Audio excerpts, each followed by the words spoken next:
ನಮ್ಮ Sahyadri news channel ಅನ್ನು YouTube, Facebook ಹಾಗೂ ಇನ್ಸ್ಟಾಗ್ರಾಂನಲ್ಲಿ ನೋಡಿ. ಸಬ್ಸ್ಕ್ರೈಬ್, ಲೈಕ್ ಮತ್ತು ಶೇರ್ ಮಾಡಿ ಪ್ರೋತ್ಸಾಹಿಸಿ.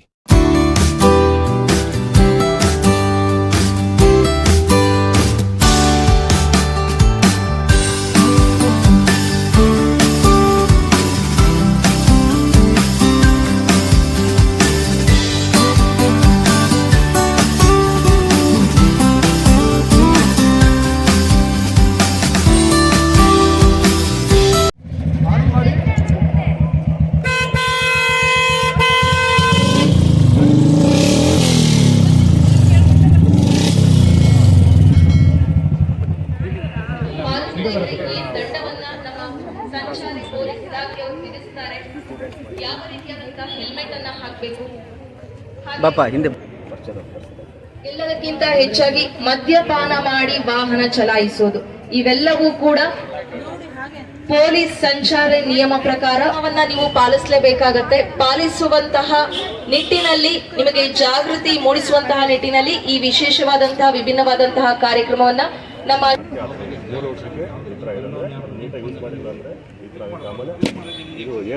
ಶಿವಮೊಗ್ಗ ಜಿಲ್ಲಾ ಪೊಲೀಸ್ ಹಾಗೂ ಶಿವಮೊಗ್ಗ ನಗರ ಸಂಚಾರ ಪೊಲೀಸ್ ಇಲಾಖೆ ವತಿಯಿಂದ ರಸ್ತೆ ಸಂಚಾರ ನಿಯಮಗಳ ಜಾಗೃತಿ 2025 ಕೋಟೆ ರಸ್ತೆಯಲ್ಲಿರುವ ಪೊಲೀಸ್ ಗೆಸ್ಟ್ ಹೌಸ್ ಆವರಣದಲ್ಲಿ ಇಂದು ಮತ್ತು ನಾಳೆ ಹಮ್ಮಿಕೊಳ್ಳಲಾಗಿದೆ. ಇದು ನಮ್ಮ ರಾಜ್ಯದ ಇತಿಹಾಸದಲ್ಲೇ ಪ್ರಪ್ರಥಮ ಬಾರಿಗೆ 30 ವರ್ಷ ಎಷ್ಟು ನೀಟಾಗಿದೆ ಅಲ್ಲ ಅದಕ್ಕೆ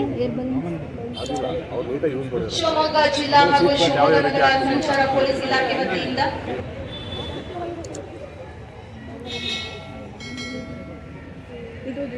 ಅಂಕಲ್ ಅಲ್ಲಿದ್ದಿದ್ದು ಶಿಫ್ಟ್ ಮಾಡಿಸ್ಬೇಕು.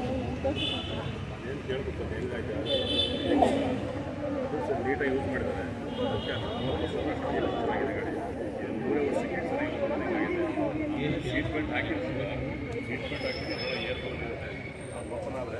ಉದ್ಘಾಟನೆಗೆ ಚಾಲನೆಯನ್ನ ನೀಡೋಣ. ಇಂದಿನ ಕಾರ್ಯಕ್ರಮದ ಉದ್ಘಾಟಕರಾಗಿ ನಮ್ಮ ಶಿವಮೊಗ್ಗದ ಕಾರ್ಯಕ್ರಮನ ಇವತ್ತು ಆಯೋಜನೆ ಮಾಡಿದ್ದಾರೆ.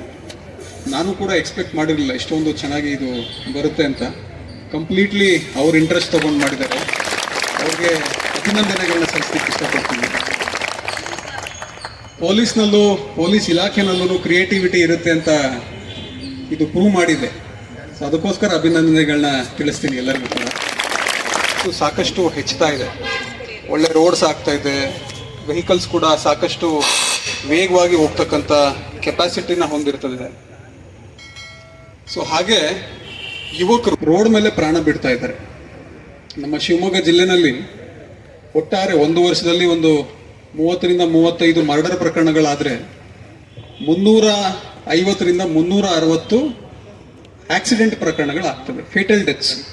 ಕಳೆದ ವರ್ಷ 24ನೇ ಇಸ್ವಿನಲ್ಲಿ 363 ಜನ ರೋಡ್ ಮೇಲೆ ಆಕ್ಸಿಡೆಂಟ್ಸಿಂದ ಪ್ರಾಣನ ಕಳ್ಕೊಂಡಿದ್ದಾರೆ. ಅವರ ಫ್ಯಾಮಿಲೀಸು ಒಂದು 2000-3000 ಜನ ಆಗ್ತಾರೆ, close first circle of family. ಅಷ್ಟು ಜನಕ್ಕೂ ಸಾಕಷ್ಟು ನೋವು ಇರುತ್ತೆ. ನಮ್ಮ ಯಾರೋ ದುಡಿಯೋ ಮಗ ಇರ್ತಾನೆ, ಅಥವಾ ಲವಿಂಗ್ ಹಸ್ಬೆಂಡ್ ಇರ್ತಾನೆ, ಅಥವಾ ಯಾವುದೋ ಪುಟಾಣಿ ಮಕ್ಕಳ ತಂದೆ ಇರ್ತಾರೆ, ಅವರು ಜೀವನ ತ್ಯಜಿಸಿರ್ತಾರೆ. ಆದ್ದರಿಂದ ಟ್ರಾಫಿಕ್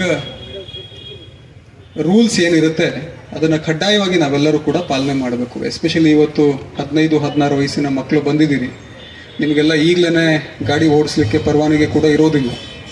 ಇನ್ನು 2 ವರ್ಷ 3 ವರ್ಷ ಕಳೆದ ನಂತರ, ಆಫ್ಟರ್ ಯು ಕ್ರಾಸ್ 18 ಇಯರ್ಸ್, ನಿಮಗೆ ವೆಹಿಕಲ್ ಓಡಿಸ್ಲಿಕ್ಕೆ ಪರವಾನಗಿ ಕೂಡ ಸಿಗುತ್ತೆ. ಸೊ ಈಗಲಿಂದನೇ ಇದನ್ನು ನೀವು ಇನ್ಕಲ್ಟ್ರಿಕೇಟ್ ಮಾಡ್ಕೋಬೇಕು. ಟ್ರಾಫಿಕ್ ರೂಲ್ಸ್ನ ನಾವು ಪಾಲನೆ ಮಾಡಬೇಕು. ಟ್ರಾಫಿಕ್ ರೂಲ್ಸ್ನ ಯಾಕೆ ಪಾಲನೆ ಮಾಡಬೇಕು ಅಂತಂದರೆ ನಮ್ಮ ಸುರಕ್ಷತೆಗೋಸ್ಕರ ನಾವು ಪಾಲನೆ ಮಾಡಬೇಕು. ಈಗ ಮೊನ್ನೆ ಒಂದು ಆಕ್ಸಿಡೆಂಟ್ ಆಯಿತು ಇಲ್ಲೇ ಭದ್ರಾವತಿ ಪೇಪರ್ ಟೌನ್ ಪೊಲೀಸ್ ಠಾಣಾ ವ್ಯಾಪ್ತಿಯಲ್ಲಿ. ಒಂದು ಮೆಡಿಕಲ್ ಸ್ಟೂಡೆಂಟ್, ಆಕೆ ಸೆಕೆಂಡ್ ಇಯರ್ ಮೆಡಿಕಲ್ ಓದ್ತಾ ಇರ್ತಾರೆ ಇಲ್ಲೇ ಸುಬ್ಬಯ್ಯ ಮೆಡಿಕಲ್ ಕಾಲೇಜಲ್ಲಿ. ಆಕೆ ತೀರ್ಕೊಂಡಿದ್ದಾರೆ. ಅದೇ ಕಾರ್ನಲ್ಲಿ ಇರ್ತಕ್ಕಂಥ ಇನ್ನಿಬ್ಬರಿಗೂ ಯಾವುದೇ ರೀತಿ ಇಂಜುರೀಸ್ ಇಲ್ಲ. ಯಾಕೆ ಒಬ್ಬರು ತೀರ್ಕೊಂಡಿದ್ದಾರೆ, ಒಬ್ಬರು ವಿತೌಟ್ ಇಂಜುರೀಸ್ ಎಸ್ಕೇಪ್ ಆಗಿದ್ದಾರೆ ಅಂತಂದರೆ, ಯಾರು ತೀರ್ಕೊಂಡಿಲ್ಲ ಅವರು ಸೀಟ್ ಬೆಲ್ಟ್ ಹಾಕಿದ್ರು. ಈಕೆ ಹುಡುಗಿ ಸೀಟ್ ಬೆಲ್ಟ್ ಹಾಕಿರಲಿಲ್ಲ. ಆ ಸೀಟ್ ಬೆಲ್ಟ್ ಹಾಕಿಲ್ಲದೆ ಇರೋ ಒಂದೇ ಕಾರಣಕ್ಕೆ ಮೇಜರ್ ಇಂಜುರೀಸ್ ಏನೂ ಇಲ್ಲ ಪಾಪ ಆಕೆಗೆ. ಹೆಡ್ ಇಂಜುರಿ ಒಂದು ಸ್ವಲ್ಪ ಆಗಿದೆ, ಇಂಟರ್ನಲ್ ಇಂಜುರೀಸ್ ಸ್ವಲ್ಪ ಆಗಿದೆ. ವೆರಿ ಬ್ರೈಟ್ ಫ್ಯೂಚರ್ ಇರ್ತಕ್ಕಂಥ ಒಬ್ಬ ಹೆಣ್ಮಗಳು ಆಕ್ಸಿಡೆಂಟಲ್ಲಿ ಪ್ರಾಣನ ಕಳ್ಕೊಂಡಿರ್ತಾರೆ. ಹಾಗೆ ಇಲ್ಲಿ ನೀವು ನೋಡ್ತಾ ಇದ್ದೀರಿ ಟೂ ವೀಲರ್ಸು ಮತ್ತು ಫೋರ್ ವೀಲರ್ಸ್ ಎಲ್ಲ ಬರುವಾಗ ಎಂಟ್ರಿ ಪಾಯಿಂಟ್ನಲ್ಲಿ ನೋಡಿದ್ದೀರಿ, ಅಲ್ಲಿ ಸ್ವಲ್ಪ ಈ ಮ್ಯಾನಿಕ್ವಿನ್ಸ್ ಕೂಡ ಇಟ್ಟಿದ್ರು. ಸಿಂಪಲ್ ಆಕ್ಸಿಡೆಂಟ್ಸ್, ಟೂ ವೀಲರಲ್ಲಿ ಹೋಗ್ತಾ ಇರ್ತಾರೆ, ಯಾರೋ ಅಡ್ಡ ಬರ್ತಾರೆ ಅಂತ ಅವಾಯ್ಡ್ ಮಾಡ್ಲಿಕ್ಕೆ ಹೋಗ್ತಾರೆ, ಪಕ್ಕ ಡಿವೈಡರ್ಗೆ ಹೊಡೆದಿರ್ತಾರೆ ಅಥವಾ ಸೈಡಿಗೆ ಹೋಗಿ ಸ್ಕಿಡ್ ಆಗಿ ಬಿದ್ದಿರ್ತಾರೆ. ಹೆಲ್ಮೆಟ್ ಹಾಕೊಂಡಿದ್ರೆ ಜೀವ ಉಳಿಯುತ್ತೆ, ಹೆಲ್ಮೆಟ್ ಹಾಕೊಂಡಿಲ್ಲ ಅಂತಂದು ಜೀವ ಕಳ್ಕೊಂಡಿರ್ತಾರೆ. ಈ ರೀತಿ ದಯವಿಟ್ಟು ಮಾಡ್ಲಿಕ್ಕೆ ಹೋಗ್ಬೇಡಿ. ಇವತ್ತು ಈ ಒಂದು ಟ್ರಾಫಿಕ್ ಈ ಕಾರ್ಯಕ್ರಮ ಏನು ಆಯೋಜನೆ ಮಾಡಿದ್ದಾರೆ, ಸಾಕಷ್ಟು ಥಾಟ್ ಪ್ರಾಸೆಸ್ ಹೋಗಿದೆ ಈ ಒಂದು ಕಾರ್ಯಕ್ರಮದ ಹಿಂದೆ. ನಮ್ಮ ಇನ್ಸ್ಪೆಕ್ಟರು ಮತ್ತು PSIs ಎಲ್ಲ ಸೇರಿಕೊಂಡು ಎಲ್ಲ ಆಯಾಮಗಳನ್ನು ಕೂಡ ಯೋಚನೆ ಮಾಡಿ ಈ ಒಂದು ಕಾರ್ಯಕ್ರಮನ ಆಯೋಜನೆ ಮಾಡಿದ್ದಾರೆ. ಮೊದಲನೇದಾಗಿ ನಿಮಗೆ ಟ್ರಾಫಿಕ್ ರೂಲ್ಸ್ ಬಗ್ಗೆ ಒಂದು ಅವೇರ್ನೆಸ್ನ ಕೊಡ್ತಕ್ಕಂಥ ಪ್ರಯತ್ನ ಮಾಡಿದ್ದಾರೆ. ಮತ್ತು ಆಕ್ಸಿಡೆಂಟ್ಸ್ ಆದರೆ ಯಾವ ರೀತಿ ವೆಹಿಕಲ್ಸ್ ಇರುತ್ತೆ, ಯಾಕೆ ನೀವು ವೇಗವಾಗಿ ಚಲಿಸಬಾರ್ದು ಗಾಡಿನ, ಸ್ಪೀಡ್ ಲಿಮಿಟ್ ಏನಿರುತ್ತೆ ಅದನ್ನು ಯಾಕೆ ಕಡ್ಡಾಯವಾಗಿ ನೀವು ಪಾಲನೆ ಮಾಡಬೇಕು, ಸೀಟ್ ಬೆಲ್ಟ್ ಯಾಕೆ ಹಾಕೋಬೇಕು, ಇನ್ಶೂರೆನ್ಸ್ ಗಾಡಿಗೆ ನಾವು ಯಾಕೆ ಮಾಡಿಸ್ಬೇಕು, ಅಥವಾ ಎಮಿಷನ್ ಟೆಸ್ಟ್ ಎಲ್ಲ ಯಾಕೆ ಮಾಡಿಸ್ಬೇಕು, ಹೆಲ್ಮೆಟ್ನ ನಾವು ಯಾಕೆ ಧರಿಸ್ಬೇಕು, ಈ ರೀತಿ ಎಲ್ಲ ಒಂದು ವಿವಿಧ ಆಯಾಮಗಳೇನಿದೆ ಟ್ರಾಫಿಕ್ಕಿಗೆ ಸಂಬಂಧಪಟ್ಟಂತೆ ಎಲ್ಲದನ್ನು ಕೂಡ ಕವರ್ ಮಾಡಿದ್ದಾರೆ. ಅದೇ ರೀತಿ ಕಾಲೇಜ್ ಸ್ಟೂಡೆಂಟ್ಸು, ಯೂತ್ಸು ಮತ್ತು ಸಾರ್ವಜನಿಕರು ಮತ್ತು school students 9th and 10th standard ಈ ಒಂದು ಮಕ್ಕಳನ್ನ ಟಾರ್ಗೆಟ್ ಮಾಡಿ ಈ ಒಂದು ಕಾರ್ಯಕ್ರಮನ ಆಯೋಜನೆ ಮಾಡಿದ್ದಾರೆ. ಸೊ ಸಾಕಷ್ಟು ಜನ ಸಾರ್ವಜನಿಕರು ನಾವು ಮಾಧ್ಯಮ ಮಿತ್ರರಿಗೂ ಕೂಡ ರಿಕ್ವೆಸ್ಟ್ ಮಾಡ್ಕೊಳ್ತೇನೆ, ಇದನ್ನ ಸ್ವಲ್ಪ ಪಾಪ್ಯುಲರೈಸ್ ಮಾಡಿ, ಸೊ ದಟ್ ಇದರಿಂದ ಯಾರೋ ಒಬ್ಬರು ಹೆಲ್ಮೆಟ್ ಹಾಕೋತಾ ಇದ್ದಾರೆ ಅಥವಾ ಯಾರೋ ಒಬ್ಬರು ಟೂ ವೀಲರ್ನ ನಿಧಾನವಾಗಿ ಚಲಿಸ್ತಾ ಇದ್ದಾರೆ ಅಥವಾ ಸೀಟ್ ಬೆಲ್ಟ್ ಹಾಕೊಂಡು ಪ್ರಾಣ ಉಳಿಸ್ಕೊಂಡಿದ್ದಾರೆ ಅಂತಂದರೆ ಈ ಕಾರ್ಯಕ್ರಮ ಮಾಡಿದ್ದಕ್ಕೂ ಸಾರ್ಥಕತೆ ಸಿಗುತ್ತೆ ಅಂತ ನನ್ನ ಒಂದು ಭಾವನೆ. ಅವರು ಕೂಡ ಕಡ್ಡಾಯವಾಗಿ ಮೀಟರ್ನ ಹಾಕೋದು ಮಾಡ್ತಾ ಇದ್ದಾರೆ ಇತ್ತೀಚಿನ ದಿನಗಳಲ್ಲಿ. ಈ ನಂಬರ್ನ ಏನಕ್ಕೆ ಲಾಂಚ್ ಮಾಡ್ತಾ ಇರೋದು ಅಂತಂದ್ರೆ ಎನಿ ಟ್ರಾಫಿಕ್ ರಿಲೇಟೆಡ್ ಸಮಸ್ಯೆಗಳು ಅಂತಂದ್ರೆ ಎಲ್ಲೋ ಟ್ರಾಫಿಕ್ ಜಾಮ್ ಆಗಿದೆ ಅಥವಾ ಎಲ್ಲೋ ಸಿಗ್ನಲ್ ಕೆಲಸ ಮಾಡ್ತಾ ಇಲ್ಲ ಅಥವಾ ಏನೋ some other traffic related problems ಆಗಿರುತ್ತೆ ಅಥವಾ ಆಕ್ಸಿಡೆಂಟ್ ಆಗಿರುತ್ತೆ. ಆಕ್ಸಿಡೆಂಟ್ ಆದಾಗ ನಮ್ಮ ಇಮಿಡಿಯೇಟ್ ಟ್ರಾಫಿಕ್ ಪೊಲೀಸ್ನ ಹೆಲ್ಪ್ ಬೇಕಾಗುತ್ತೆ. ಶಿವಮೊಗ್ಗ ಸಿಟಿನಲ್ಲಿ ಮಾತ್ರ, ಶಿವಮೊಗ್ಗ ಸಿಟಿ ಈಸ್ಟ್ ಮತ್ತು ವೆಸ್ಟ್ ಟ್ರಾಫಿಕ್ ಪೊಲೀಸ್ ಸ್ಟೇಷನ್ ಲಿಮಿಟ್ಸ್ನಲ್ಲಿ ಅಥವಾ ಎಲ್ಲೋ ಟ್ರಾಫಿಕ್ಕಲ್ಲಿ ಒಂದು ರೋಡ್ ರೇಜ್ ಇನ್ಸಿಡೆಂಟ್ ಆಗ್ತಾ ಇರುತ್ತೆ, ಯಾರೋ ಬಂದು ನಿಮಗೆ ಸ್ವಲ್ಪ ಅವಾಚ್ಯವಾಗಿ ಅಥವಾ ಅಗ್ರೆಸಿವ್ ಆಗಿ ಮಾತಾಡ್ತಾ ಇರ್ತಾರೆ, ಅಥವಾ ಒಂದು ಯಾರೋ ಅಡ್ಡ ಹಾಕೊಂಡಿರ್ತಾರೆ, ಅವರೇ ಜಗಳ ಮಾಡ್ಕೊಳ್ತಾ ಇರ್ತಾರೆ, ನೀವು ಆಸ್ ಎ ಗುಡ್ ರಿಟರ್ನ್ ಅದನ್ನು ಪೊಲೀಸ್ ಅವ್ರಿಗೆ ತಿಳಿಸ್ಬೇಕಾಗತ್ತೆ. ಸೊ ಈ ಎಲ್ಲ ಸನ್ನಿವೇಶಗಳಲ್ಲಿ ನೀವು ಒಂದು ನಂಬರ್ನ ನಾವು 8272983404 ಇದು ಟೋಲ್ ಫ್ರೀ ನಂಬರ್. ಈಗ ನೀವು ಏನು 112108 ನಂಬರ್ ಹೇಳಿದ್ರಲ್ಲ, ಅದೇ ರೀತಿ ಇದು ಕೂಡ ಟೋಲ್ ಫ್ರೀ ನಂಬರ್ ಆಗಿರುತ್ತೆ. ತಕ್ಷಣವೇ ನಿಮಗೆ ನೆರವಿಗೆ ಬರ್ತಾರೆ. ಸಾರ್ವಜನಿಕರು ರಸ್ತೆ ಅಪಘಾತಗಳು ಸಂಭವಿಸಿದಾಗ ಸಹಾಯಕ್ಕಾಗಿ ಮೇಲ್ಕಂಡ ಮೊಬೈಲ್ ನಂಬರ್ಗೆ ವಾಟ್ಸ್ಆಪ್ ಮುಖಾಂತರ ಸಂದೇಶವನ್ನ ಕಳಿಸಬಹುದು, ಜೊತೆಗೆ ಫೋನ್ ಅನ್ನ ಕೂಡ ಮಾಡಬಹುದು. ಟ್ರಾಫಿಕ್ ಜಾಮ್ ಉಂಟಾದಲ್ಲಿ ಆಶೀಶ್ ಪ್ರವೀಣ್ ಕುಮಾರ್.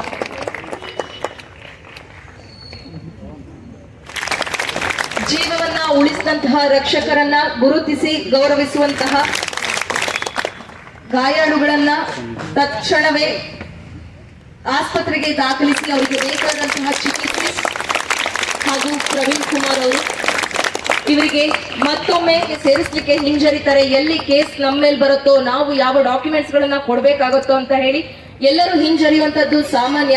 ಆದ್ರೆ ಅದನ್ನ ಲೆಕ್ಕಿಸದೆ ಬಂದಿದ್ದನ್ನ ನಾವು ಫೇಸ್ ಮಾಡೋಣ, ಏನಾಗತ್ತೋ ನೋಡೋಣ ಅಂತ ಹೇಳಿ ಗಾಯಾಳುಗಳನ್ನ ರಕ್ಷಿಸಿದಂತಹ ಜೀವರಕ್ಷಕರು ಇದ್ರು. ಇವರಿಗೆ ಮತ್ತೊಮ್ಮೆ ಚಪ್ಪಾಳೆಯನ್ನ ನೀಡಬೇಕಾಗಿ ಕೇಳ್ಕೊಳ್ತಾ ಇದ್ದೀನಿ.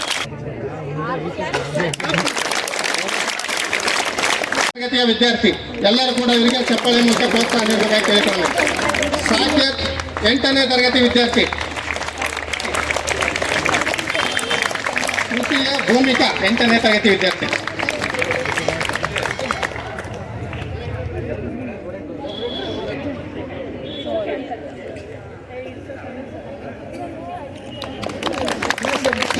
ಯಾರು ಆಲ್ಫಾಸಿದ್ದೀರಾ ಎಲ್ಲರೂ? ನಮ್ಮ ಇನ್ಸ್ಪೆಕ್ಟರ್ ಸಾಹೇಬ್ರು ಏನು ಗೈಡ್ಲೈನ್ಸ್ ಕೊಟ್ಟಿದ್ರು, ಏನು ಜವಾಬ್ದಾರಿ ಕೊಟ್ಟಿದ್ರು, ಆ ಎಲ್ಲ ಜವಾಬ್ದಾರಿಗಳಿಗೆ ಮತ್ತು SP ಸಾಹೇಬರು ಕೂಡ ಎಲ್ಲರಿಗೂ ಕೂಡ ಹೃತ್ಪೂರ್ವಕವಾದಂಥ ASI ರಾಜು ಅಂತೇಳಿ ಸರ್ ಉತ್ತಮವಾದ ಕೆಲಸಗಳನ್ನ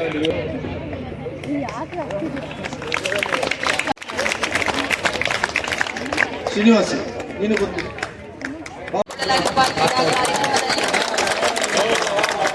ಸಾರ್ವಜನಿಕರಿಗೆ ಹಾಗೆ ಸಂಚಾರವನ್ನ ಮಾಡುವಂತಹ ಪ್ರತಿಯೊಬ್ಬರಿಗೂ ಕೂಡ ಅನುಕೂಲವಾಗುವಂತಹ ನಿಟ್ಟಿನಲ್ಲಿ ಸ್ಥಳದಲ್ಲಿ ಯಾವುದೇ ರೀತಿಯಾದಂತಹ ತೊಂದರೆಗಳಾದರೂ ಕೂಡ 82779834 ಈ ನಂಬರ್ಗೆ ಕರೆ ಮಾಡಿ ಅಥವಾ ವಾಟ್ಸ್ಆಪ್ ಮೆಸೇಜ್ ಅನ್ನು ಕಳಿಸೋದು. ಫೋಟೋ ತೆಗೆದು ಇದು ಕಳಿಸ್ಬೋದು, ಅವ್ರ ಮೇಲೆ ಕೇಸ್ ಆಗುತ್ತೆ. ಕರೆದಾಗ ಬರೋಲ್ಲ ಅಂದ್ರೆ ಅಕಸ್ಮಾತ್ ಹೆಚ್ಚಿಗೆ ಬಾಡಿಗೆ ಕೇಳಿದ್ರೆ ನಿಮ್ಮ ಮೇಲೆ ಬೇರೆ ಕೆಟ್ಟದಾಗಿ ಬಿಹೇವ್ ಮಾಡಿದ್ರೆ ಈ ಆಟೋದು ಫೋಟೋ ನಂಬರ್ ತಗೊಂಡು ಈ ನಂಬರ್ಗೆ ವಾಟ್ಸಪ್ ಮಾಡಿದ್ರೆ ಆಯ್ತು.